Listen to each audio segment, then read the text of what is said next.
šiušės ūkyje žieminiai kviečiai sukaupia daugiausia azoto – 275 kg hektare. Didžioji dalis – 177 kg arba 64% atiteko grūdams. Tačiau nemažai liko ir šaknyse – 44 kg. Tai rodo stiprią, gerai išvystytą šaknų sistemą ir aukštą azoto pasisavinimo potencialą. Kokios įžvalgos dėl azoto panaudojimo efektyvumo augaluose? Sauliaus Dambrausko ūkyje žieminių kviečių lauke azoto pasisavinimas siekia 132%. Tai gana aukštas rodiklis. Augalai panaudoja ne tik įneštą azotą, bet ir dirvožemyje esančius azoto rezervus. Vis dėlto šis panaudojimo lygis mažesnis nei Gyčio šiušės ūkyje, todėl būtų galima šiek tiek sumažinti įnešamo azoto kiekį ir stebėti, ar derlius išlieka stabilus. Tai leistų sumažinti sąnaudas ir kartu pagerinti azoto panaudojimo efektyvumą.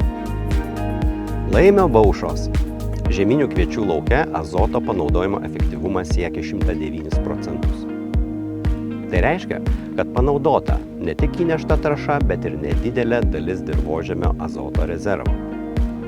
Vis dėlto, lyginant su kitais ūkiais, rezultatas buvo prasčiausias, gautas mažiausias azoto panaudojimo efektyvumas ir mažiausias grūdų derlius. Galima daryti išvadą, kad didelė dalis dirvožemio azoto potencialo liko neišnaudota. Todėl reiktų išsitirti dirvožemio maisto medžiagų kiekius. Akivaizdu, didelė įnešto azoto norma nedavė laukto efekto. Azoto įsisavinimą galėjo riboti kiti maistiniai elementai ar taikyta auginimo technologija. Taigi, azoto normą reiktų mažinti, o dėmesį sutelkti į subalansuotą tręšimą ir optimizuotą žieminių kviečių auginimo technologiją. Gyčio šiušės ūkyje žieminių kviečių lauke azoto pasisavinimas buvo aukščiausias, net 177%. Tai rodo, kad augalai puikiai pasisavino ne tik įneštą, bet ir dirvožemėje esantį azotą. Nors derlius buvo šiek tiek mažesnis nei Sauliaus Dambrausko ūkyje, azoto panaudojimo efektyvumas čia įspūdingas. Todėl būtų galima bandyti šiek tiek didinti azotinių trąšų normą, siekiant dar aukštesnio derliaus. Juolab, kad šiame lauke aiškiai matomas didelis azoto panaudojimo potencialas. Kalbant apie azoto efektyvumą grūduose, Sauliaus Dambrausko ūkyje tiriamajame lauke gautas 9,5 tonos hektare žieminių kviečių derliaus.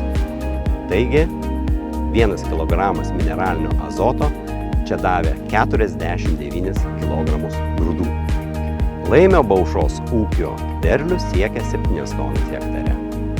1 kg įnešto azoto atnešė 33 kg grūdų.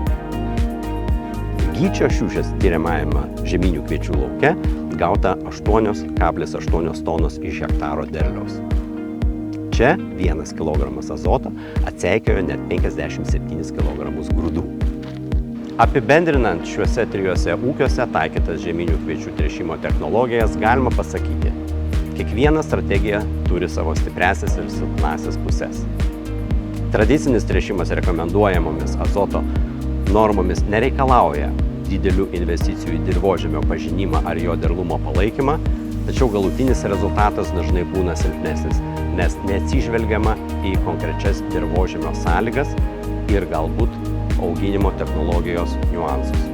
Strategija, kai derinamos organinės ir mineralinės trąšos bei nuolat stebimos dirvožemio maisto medžiagos, užtikrina pasitikėjimą pasirinkto tręšimo metodu, taip pat užtikrina ir stabilesnį derlių. Tuo tarpu tiksliosios technologijos leidžia pasiekti geriausią balansą tarp įnešto azoto, derliaus ir ekonomikos.